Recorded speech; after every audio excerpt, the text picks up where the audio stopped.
Uncle Mark here, welcome to the channel. Just working on a 2007 to 2014 either Chrysler Sebring or Chrysler 200.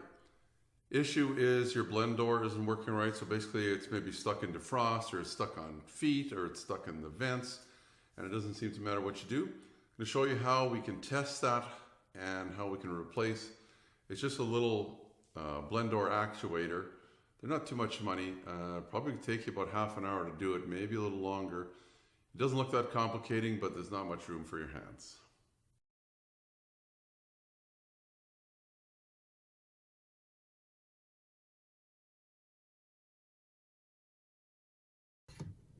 The first thing you want to do is open your glove box door. Now on the sides here, there's just little tabs. Actually, you see the bottom. Well, actually, that's the way that tab works. There's one on the other side too. And there's a string here. It's a damper string, so don't rip that off. Be careful. The bottom, the hinge, is just a snap-in clip. Take a look at this dampener string. You see it's kind of like a triangle. I'll have to remember that for later, and just gently let it go back because it's going to snap otherwise. You don't want to break it. We'll show you how to put that back together after. Now, right there, the black piece hooked up to the white wheel. We'll point it right there. That's the actuator that controls defrost, vent. What else does it do there? So there's a screw down there at the bottom, screw up top, and one that I couldn't see on this side. So there's 3 of them. They're 8mm bolts. And I'll be honest with you, they're not easy to get at. So let's try and get at them. I've got a little 1/4 inch 8mm. Well, I'll show you how it works first. Getting ahead of myself. So I'm going that way is vent, I believe. And if we go all the way back to defrost, it moves all the way. And that's just basically opening and closing some vent doors there. So that's what it should be doing. And I've got the car, it's not running, but it's in, I guess, run. I haven't started. So I've got a double-sided, the ratchet head. I can see it. I've got a problem here. Besides the wire. But I'm going to try anyway. Get as many off as I can. It's a little tougher for me because I've got a camera and a big light in the way too. So I probably could have accessed it a little better if I wasn't recording this. Either way, though, it's pretty tight. You can see my hand in there. Not going to lie to you. Cramped up a few times. So I've got one of these little thumb wheels. It's a ratcheting thing. I'll try and put that in the description. I don't know if I can find this exact one or not in there, but it's 1/4 inch. Made it a lot easier. Still, the room is not great. Now, if you bring it to a shop, a mechanic is going to do this exact same thing. It's going to be just as hard for him to do it, and you're going to pay them for the pleasure of doing it. So, of course, me trying to save myself a couple bucks, I'm going to do it myself, and you're going to have to contort, and you're probably going to drop it. Oh, there goes my light, one of my lights. You can probably drop it a few times.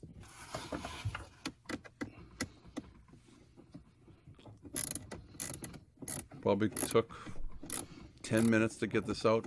I'm not going to show you the whole 10 minutes. We'll speed it up a little bit. So between using the ratchet and your fingers, if you can get it loose enough, you might be able to just turn it with your fingers. Like, it seemed loose. Then it kind of tightened up again as I was loosening it. Got the second one off. And then this one way at the back, the third one. Again, hands cramping. Maybe if your hand's a little smaller, it'll be easier. Once the bolt is out, and actually I still have it in there, or screw. Oop, there it goes, falls out. That's what it looks like. I'm going to unplug it, pull it out.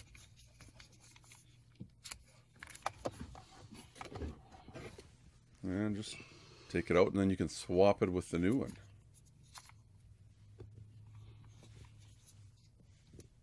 Easy enough. So I guess you're wondering, how can you test it? Well, I guess you saw it was working. This only fits in one way. You look at this little gear. It's got a tooth missing there. That's that it'll only fit one way. So depending on where you have it sitting, see it's missing? It can only go in one way based on if you're set on defrost or vent or whatever. I forget which way we just had this set. I think we had it set on defrost, but we'll just put it back. I might as well show you how to test it. So this is what the connector looks like. It's only got 2 wires on this one. Some of them have a lot more. So this one's pretty easy. It actually doesn't know where the blend door is sitting.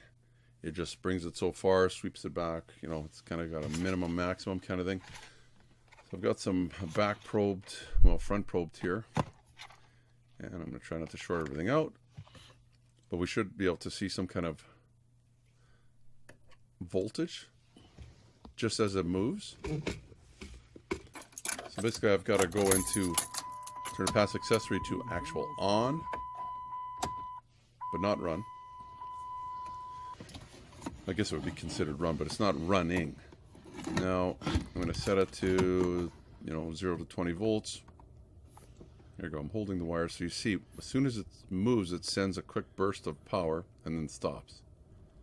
So it's working. So I guess it's just the actuator. The actuators sometimes click too. Now let's get back to the way that gear is sitting when you put it in. If you look at the way your old one is, you could plug it in, but not mount it yet. Turn your defrost button there to where you had the old one, because you're going to have to switch it in there and then kind of turn it around a little bit to get it to face the way you need it facing.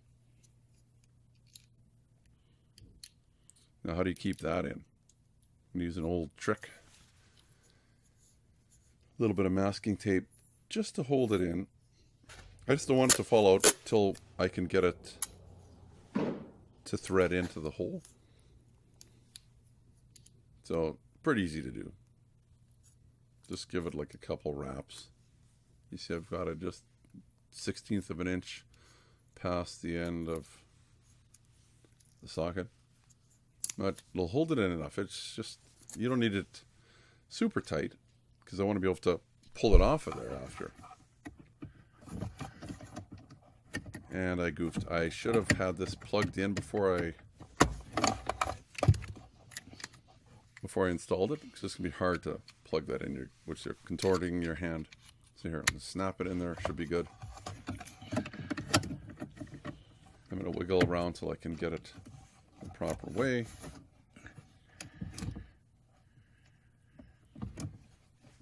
And then, of course, try and get those to thread. I might have to use both hands. I'm trying to balance it with one. Turn it with the other. This is ratcheting, so you can get it to ratchet one way or the other way, just like a normal ratchet. But it's called, I guess, a thumb drive. Got a different bolt, or screw, whatever you want to call it here. Again, I think this whole process took me a good half hour. Half hour of pain and suffering, because I scraped my hand a little bit too, or bruised it. You have to remember when you're putting it into, if you look at the bottom of this, there's actually 2 holes there. You actually want that hole and not put it in this other side, which originally I did. I didn't figure I was going to show you on video because I thought it was threading into something. It kind of was, but it wasn't threading into where it needed to. And here it looks like testing it to make sure it's working. Again, you have to basically almost have, the vehicle doesn't have to be running, but it has to be in the run position, not the start position. So it works.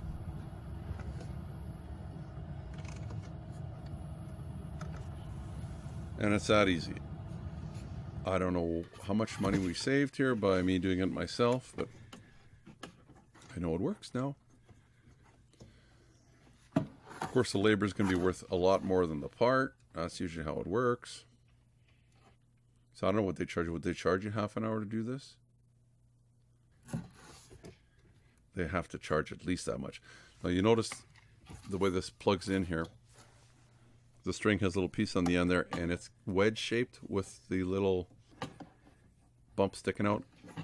It only goes in that one way.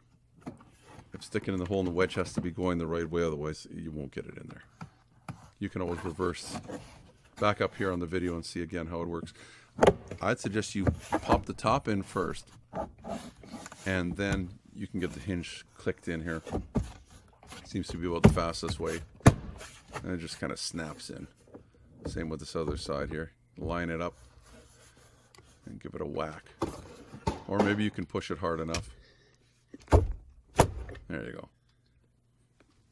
And just make sure it closes and you're done. So if you can get your hand in there, it's a little bit of monkeying around, but it's going to take a mechanic just as long, and they're going to charge you quite a bit for it. So if you're able to, do some of these kind of things, why not try it yourself? Give me the thumbs up if you like the video. You can subscribe down in the corner there too. Also check out the playlist on this car. I've got quite a few videos on it. Maybe it'll help you out in the future. There's also, hopefully down in the description, or maybe they've moved it to the side now, should have some of these tools that I used. Until next time, Uncle Mark saying, take care, bye-bye for now. Please subscribe, and you'll get all the notifications. It's easy. The little dog will show you how. Ring the bell. Ring the bell.